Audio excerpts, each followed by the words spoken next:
सोलापूरच्या अक्कलकोट तालुक्यातील कल्लकरजाळ गावातील 18 वर्षीय अनिल रेवप्पा कोळी हा युवक रविवारी गणपती विसर्जनावेळी सीना नदीत वाहून गेला होता। तब्बल 41 तासांच्या शोधानंतर त्याचा मृतदेह आळगी येथे सापडला आहे।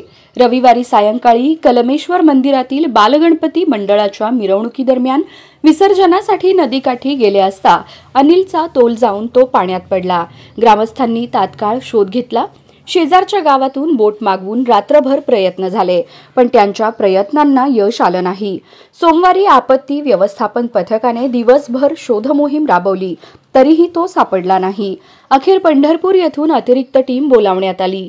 या टीमने सलग शोध घेत 41 तासांनंतर आळगी येथे त्याचा मृतदेह शोधून काढला। या घटनेने गावात हळहळ व्यक्त होत असून कोळी कुटुंबियांवर दुःखाचा डोंगर कोसळला आहे।